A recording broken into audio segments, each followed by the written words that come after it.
নমস্কাৰ পুনৰ আপোনালোকৰ মাজত আহিছোঁ নতুন এটা ৰেচিপি লৈ এয়া গাহৰি মাংস 1 কিলো গাহৰি মাংস এইদৰে পিচবিলাক কৰি লৈছোঁ দেখিছে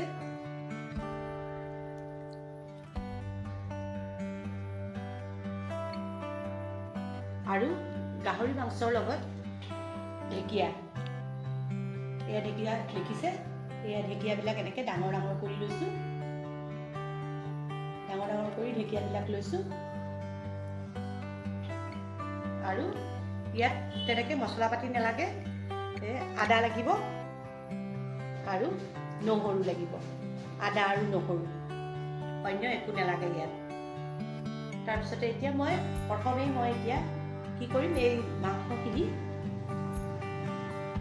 নিমখ সানি বইল দিম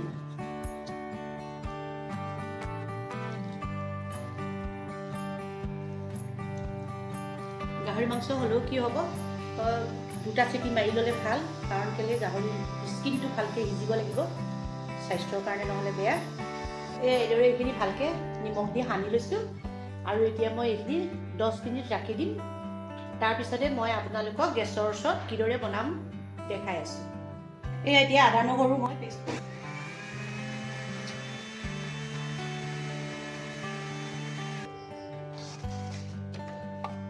এয়া আদা নহৰু পেষ্ট হৈ গ'ল গাহৰি বইল দিব লৈছোঁ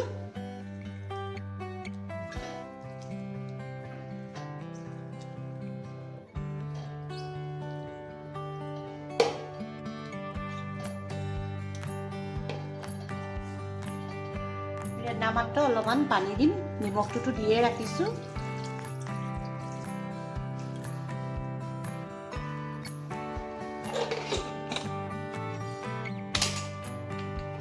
ইয়াত মই 2টা হুইচেল মাৰি ল'ম 2টা হুইচেল মৰাৰ পিছতহে উলিয়াম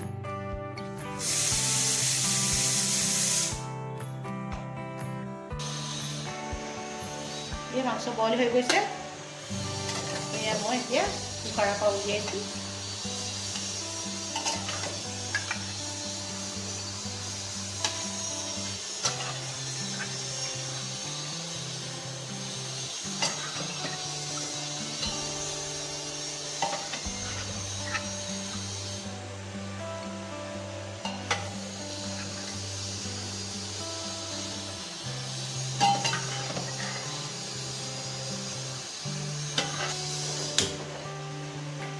গেছ জ্বলালোঁ মই কেৰাহীত পাতি দিছোঁ এতিয়া মই ইয়াতে মাষ্টাৰ অইল ঢালিছোঁ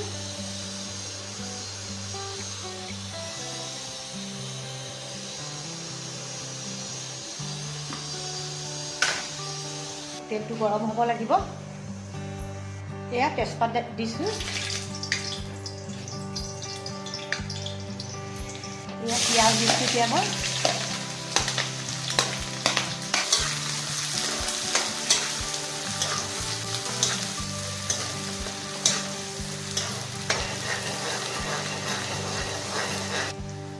আদা নহৰু পেষ্ট দিছোঁ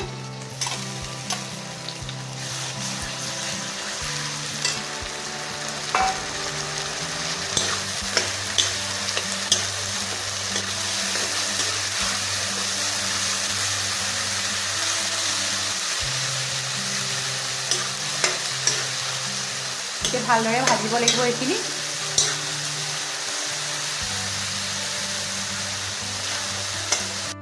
তেজপাতবিলাক উলিয়াই দিছোঁ মই এতিয়া মই ইয়াত মাংসখিনি দি দিম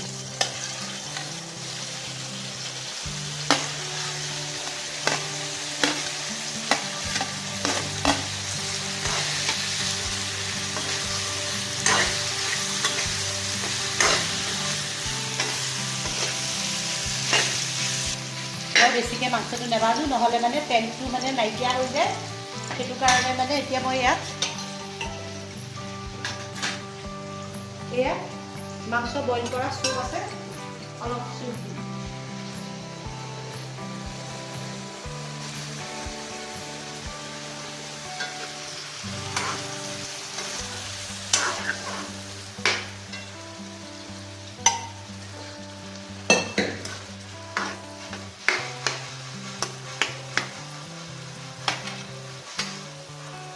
নামাত্ৰ শাক দিব লাগিব, তাৰপৰা নামাত্ৰ অলপমান নিমখ দি দিছোঁ।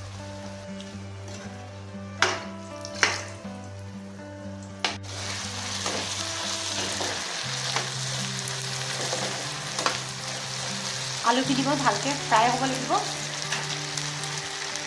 এতিয়া এয়া পানীখিনি উতলি থাকোঁতে, ইয়াতে কোনো মছলা পৰা নাই, পানীখিনি এয়া দিয়া উতলি থাকোঁতেই মানে মই ইয়াত ঢেকীয়া শাক দি দিছোঁ। এইদৰে ঢেকীয়া শাক দি দিছোঁ। ঢেকীয়া শাকখিনি জমি যাব, সেইটো কাৰণে ডাঙৰ ডাঙৰ কৰি দিছোঁ।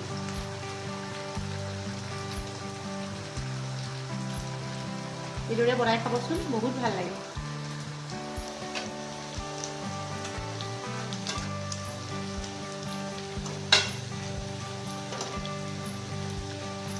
ঢেকীয়াখিনি অলপ জহিলে মানে মই তেতিয়া লৰাম।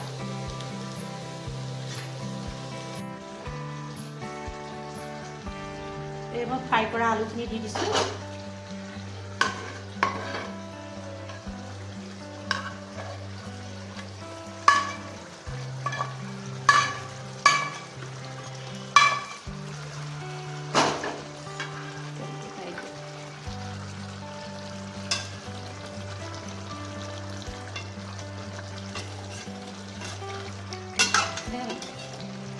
ইয়াত একো মছলা তেনেকৈ নপৰে, আদা নহৰু আৰু পিঁয়াজ। ঢেকীয়াৰ লগত এনেকাই ভাল লাগে।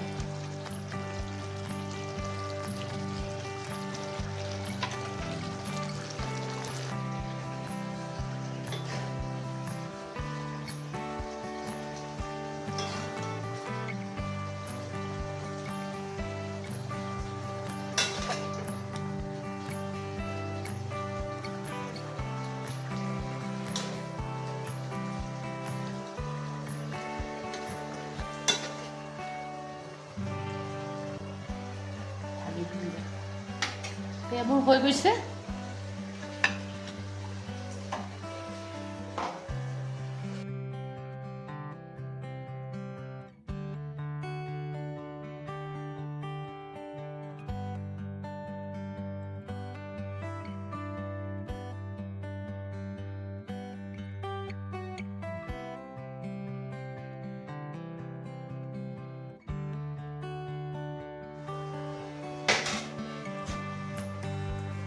এয়া গাহৰি দি ঢেকীয়া বনোৱা হৈ গৈছে এখন কাৰী। এইদৰে আপোনালোকেও সুন্দৰকৈ বনাই খাব পাৰিব। কিদৰে বনালোঁ আপোনালোকে দেখিলে। তো আজিলৈ আহোঁ, পুনৰ আকৌ নতুন এটা ৰেচিপি লৈ আপোনালোকৰ মাজত আহিম। ধন্যবাদ।